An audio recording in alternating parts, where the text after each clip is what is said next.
Selamat siang, Bu Sam Watimena. Selamat siang. Senang sekali bisa ketemu di Salatiga ya. Iya. Ya, puji Tuhan, Pak Sam, saya anak Tanimbar asli yang tinggal di Jakarta. Dan waktu tanggal 16 Agustus 2023, Bapak Presiden Jokowi dalam pidato kenegaraan, beliau memakai bahan dari tenunan Tanimbar. Dan saya mendengar bahwa itu rancangan dari Bung Sam Watimena. Bisa diterangkan filosofi? Iya. Jadi intinya pada waktu membuat pakaian adat Tanimbar tersebut, beta dapat masukan tentunya dari dong yang punya pengetahuan di Tanimbar. Jadi ini bukan karangan bebas. Ya, jadi memang masukan dari para tetua di sana. Nah, kemudian bahan tenun Tanimbar itu secara motifnya itu adalah menunjukkan keseimbangan antara alam dan kehidupan. Jadi keseimbangan antara lingkungan hidup dan manusia. Ya, keseimbangan tersebut dihadirkan melalui motif-motif dari dalam tenunannya, juga penggunaan dari burung kakatua biasanya. Nah, keseluruhan itu Pak Jokowi merasa tepat untuk dipakai pada saat sidang umum MPR DPR, karena dengan menggunakan pakaian tersebut Pak Jokowi ingin menyampaikan pesan-pesan nonverbal. Ya, jadi bahwasanya masyarakat yang melihat pakaian tersebut tetap ada kemegahan dan keanggunan dan kekayaan Tanimbar melalui perhiasan emas Tanimbar yang dipakai. Tapi juga pada bersamaan ada kerang-kerang di dada dari itu ya. Dari Tanimbar. Begitu Pak Sam. Jadi saya pribadi bangga sekali karena ibu saya juga salah satu dulu yang mereka menenun. Sampai sekarang masih banyak anak-anak muda yang menenun. Betul. Nah, tapi saya juga lihat bahwa di kesempatan lain Pak Jokowi juga menggunakan produk-produk dari daerah-daerah lain.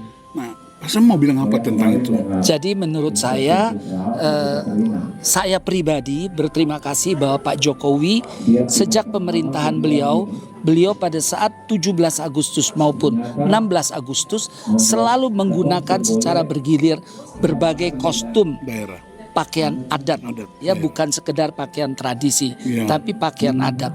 Nah, pakaian adat ini adalah sebuah pakaian yang memiliki nilai tertinggi di setiap komunitas adat tersebut. Dan ini adalah kesempatan yang baik sekali sehingga kita dari daerah yang berbeda bisa saling mengetahui. Karena menurut saya kalau kita bisa saling mengetahui, maka kita akan timbul rasa respect dari satu daerah ke daerah lainnya. Dan itu kekayaan bangsa kita. Betul. Dan menimbulkan pertahanan nasional itu sendiri dari sisi pakaian. Gitu. Saya kemarin lihat tuh begitu anggun ya. Terutama juga waktu 17 Agustus. Saya juga dengar Pak Sam juga yang merancang pakaian Pas Pampres ya. Betul. Pasukan pengamanan presiden. Bisa diterangkan itu. Jadi filosofinya. Pakaian pengamanan presiden waktu itu juga mengambil berbagai ide dari Indonesia dan yang terutama dalam warna merah dan putih. Kemudian di kerahnya itu ada motif padi untuk menunjukkan kesuburan bangsa ini. Nah, pakaian Pas Pampres itu sudah dibikin dari tahun 95. Jadi sampai sekarang masih digunakan. Karena rupanya ekspresi dari pakaian tersebut para presiden sebelumnya sampai dengan Presiden Jokowi merasa merupakan penampilan yang tepat untuk pasukan pengamanan presiden. Saya rasa ini kebanggaan kita sebagai bangsa yang begitu kaya dengan berbagai budaya. Dan Pak Sam salah satu orang yang sangat terampil untuk merancang pakaian-pakaian daerah, tradisi-tradisi yang muncul di hidup di Indonesia sebagai kekayaan bangsa. Nah, Musam juga kan sangat terkenal sebagai seorang perancang busana nasional bahkan internasional. Ada pesan apa buat dalam rangka kemerdekaan 2023 ini? Apa pesan apa buat anak-anak muda bangsa kita? Jadi pesan ini di samping buat ketong orang yang sudah lebih dulu yang senior maupun terhadap anak-anak muda, mereka harus mulai memahami dan menggali apa yang kita miliki di Nusantara ini. Karena kalau mereka mau menggali dan mengetahui latar belakang maupun filosofi dari berbagai pakaian daerah dan juga dari berbagai hal lainnya, tidak hanya pakaian, terutama karena anak muda sekarang itu sudah menempatkan dirinya sebagai citizen of the world. Mereka itu sudah menganggap dirinya bagian dari dunia internasional. Nggak ada lagi batas ya. Nggak ada batas. Nah, kalau kita ingin menjadi bagian dari dunia internasional, kita harus memiliki identitas yang kuat. Dan negeri ini memberikan hal tersebut. Ya, karena dengan menggunakan berbagai produksi dari negeri ini, maka kita akan memiliki identitas yang kuat. Dan identitas itu akan menjadikan kita menonjol di dalam dunia internasional. Ini yang disebut membangun peradaban bangsa. Betul. Nah, Pak Sam, saya juga mendengar bahwa Bapak itu mau menjadi calon legislatif dari Dapil 1 Jawa Tengah dari Partai Demokrasi Indonesia Perjuangan. Pertanyaan saya begini, Bapak kurang apa lagi? Ya, dari segi karya luar biasa di bangsa kita. Orang sudah tahu siapakah Sami Watimena. Terus mau cari apa lagi jadi anggota DPR RI? Iya, betul. Bisa diterangkan. Betul. Itu pertanyaan yang juga banyak beta terima. Ya, karena menganggap sepertinya menjadi anggota DPR adalah langkah dari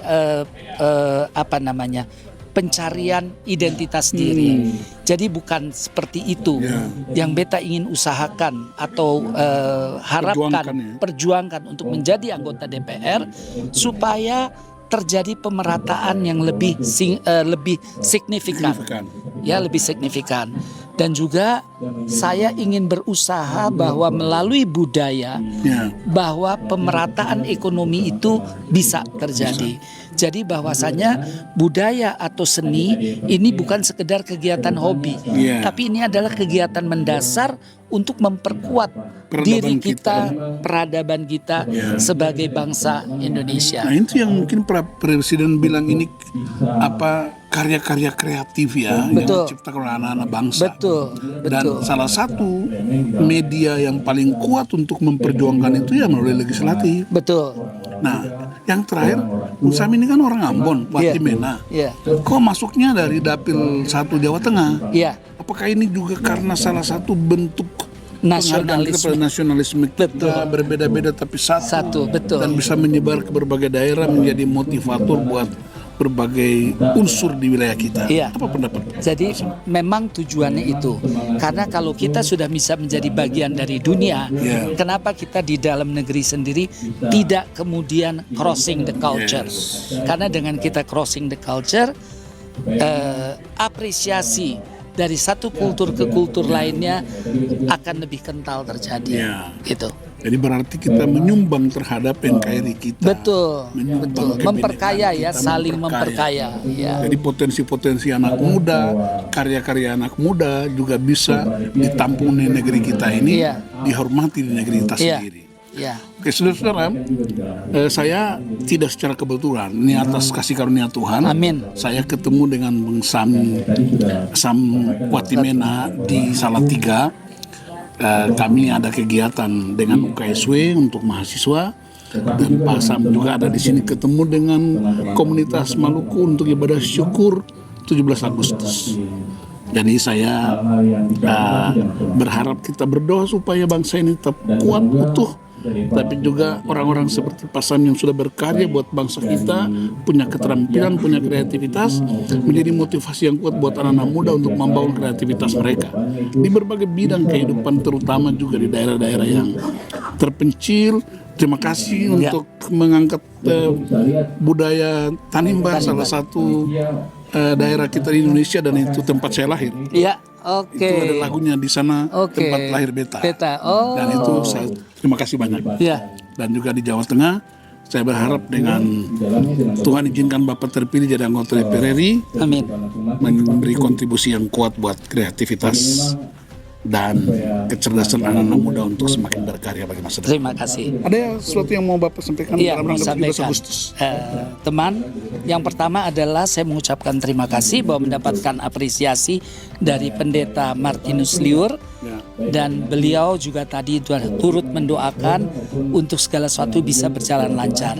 Dan kiranya 17 Agustus tahun ke-78 ini bisa menjadi suatu pijakan baru bagi generasi muda untuk menciptakan karya-karya yang baru yang bisa memberikan gambaran akan energi pemuda-pemudi Nusantara. Amin. Merdeka, Merdeka, merdeka. merdeka, Merdeka. merdeka. Selamat. Salam. Tuhan Yesus Terima memberkati. kasih. Luar biasa.